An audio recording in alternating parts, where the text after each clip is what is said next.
Okay, let's dive in. When you think Dragon Ball, um, your mind probably jumps straight to Goku, Vegeta, right? The big power-ups, the planet-shattering fights. Oh, absolutely. Yeah. Those moments are legendary, no doubt about it. But looking through these sources, they bring up something really interesting. Yeah. What's that? Well, in this universe obsessed with, like, sheer power, who are the folks, working behind the scenes, the ones who aren't throwing punches, but are still totally essential for victory? Exactly. That's the big question for you listening today. Who are these overlooked architects? The pillars holding things up while the Saiyans grab the spotlight. Yeah, and that's our mission for this deep dive. Using these sources, we want to pull back that curtain Yeah. and really celebrate these supporting characters. We're looking beyond just fighting. Right, because it's about smarts, wisdom, influence, healing, all sorts of things the sources highlight. Totally.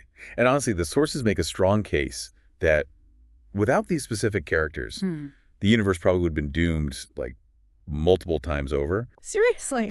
So it's definitely time to give them their due credit. And if we're talking essential non-fighters, the sources pretty much all agreed we got to start with Bulma Brief. She kind of starts the whole thing. Right. She's there from page 1, basically. The teenager hunting Dragon Balls who bumps into Goku. And the key thing, the sources hammer home isn't just, oh, she's Goku's first friend. It's her brain. Her, technological genius is indispensable. Indispensable how? Well, take the Dragon Radar. The sources argue it's not just a handy gadget. It's the literal spark that ignites Goku's whole journey and every Dragon Ball hunt after that. Wow. So no radar, no quest. Pretty much no early adventures, no Dragon Ball as we know it. It all hinges on her invention. Okay, so the entire show basically rests on Bulma's tech from the start. What else do the sources mention about her impact? Oh, it's constant. The sources point to her as Earth's main tech provider, strategist even. She's figuring out android weaknesses, building spaceships to get to Namek. The healing chambers too, right? And crucially, the time machine. Exactly, the time machine. That let future Trunks deliver those warnings. Imagine the android saga without that heads up. Yeah, unthinkable. It feels like the Z-Fighters provide the muscle, but Bulma gives them the actual means to, use that muscle effectively or even get to the fight. That's a great way to put it. The sources also mention her personality, right? Brilliant, but also kind of short-tempered, persistent. Do they link that to her role? They do, yeah. They talk about her resilience, how she just won't quit when she's working on a problem, and her role in grounding the Saiyans, especially Vegeta. Grounding them? How so? Well, she's not a fighter, but her, let's say, strong personality and just being there provides this stability, an anchor. It influences them, according to the sources. She's not just building gadgets. She's kind of managing the walking WMDs. All right, that's a fantastic point. So Bulma's got the tech covered, but victory also needs like a foundation in training and wisdom, right? Shaping the heroes themselves. And that's where the sources bring in Master Roshi. Yes, the turtle hermit, Kame Sennin. The sources go into his history.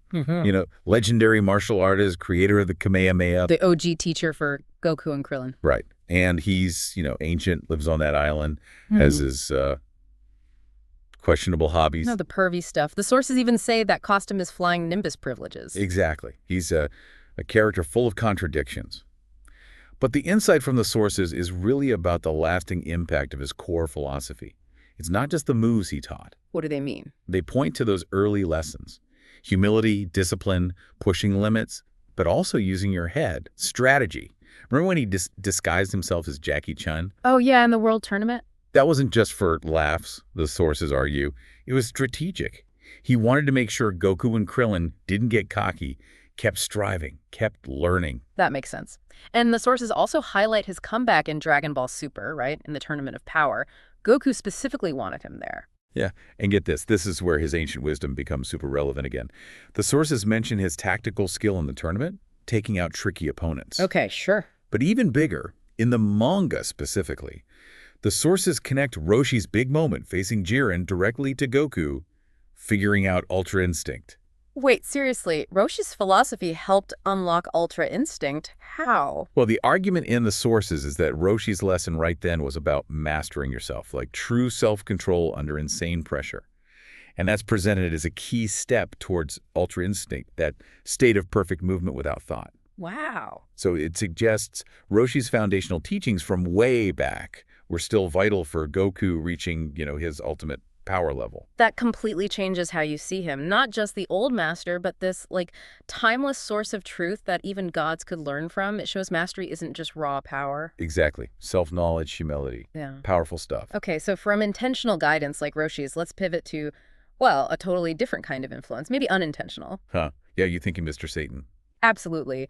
Often the joke character, clearly a fraud in terms of power, but the sources argue he's actually, believe it or not, incredibly crucial. His strength isn't fighting. Definitely not. So what is it then? It's his weird ability to connect with people, right? Sway the public. And that bizarrely strong friendship he forms with Majin Buu. That's the core insight, yeah. Yeah. This huge paradox. Yeah. A weak, kind of cowardly showman manages to save the world through sheer charisma and, like, accidental kindness in ways the strongest fighters just couldn't. Like getting the energy for the spirit bomb against Kid Buu, that's Yeah. the classic example. Goku and Vegeta couldn't convince Earth's population. Nope. But Mr. Satan steps up, uses his fame, and boom, energy delivered. The sources pinpoint that moment as, like, undeniable proof of his value.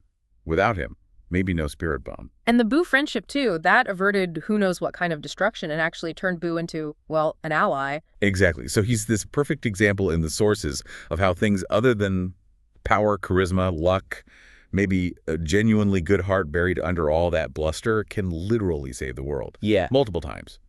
And he barely throws a punch. Okay, one more key figure the sources focus on. Someone whose presence is often quiet, but whose role is, well, systemically vital.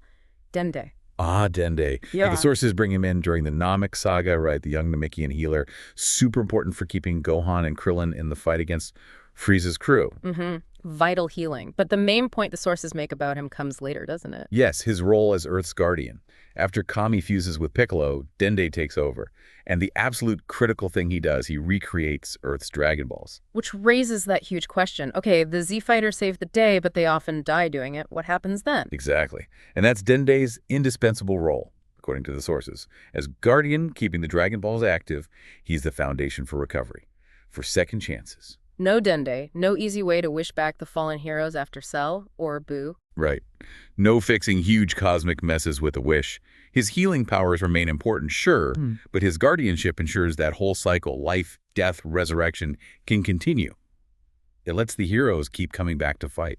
So he's this quiet embodiment of, like, compassion, healing, and just keeping the essential systems running. Not on the front lines, but holding the keys to hope, really. So yeah, bringing it all together. What's the big picture from these sources? I think it really hammers home that idea we started with. Yeah, the Saiyans are the fireworks show, but characters like Bulma, Roshi, Mr. Satan, and Dende, they're the actual backbone of the whole Dragon Ball universe. We saw Bulma providing all that crucial tech, the radar, the time machine, capsule corp gear, Yeah. making the missions even possible. Then Master Roshi, with that deep wisdom and training, his old principles proving relevant even against gods, maybe even nudging Goku towards Ultra Instinct.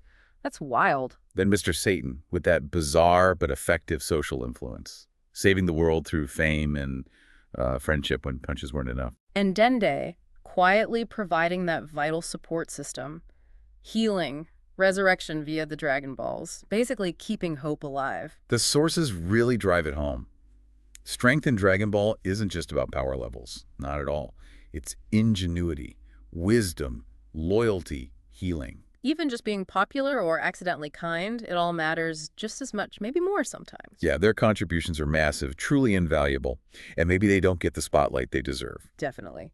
So here's something for you to think about based on all this. Consider those huge sagas, right? Saiyans, Frieza, androids, Buu, Tournament of Power. Now, try to imagine them without the specific things these characters did. Bulma's tech, Roshi's guidance, Satan's influence, Dende's Dragon Balls. How different would things be? Could they even have won? What specific moment stands out to you now thinking about their impact? Kind of changes how you see the whole epic, doesn't it? Absolutely. We really encourage you to keep digging, keep appreciating the layers in Dragon Ball, look past the energy blast sometimes, and see how these other heroes really hold it all together.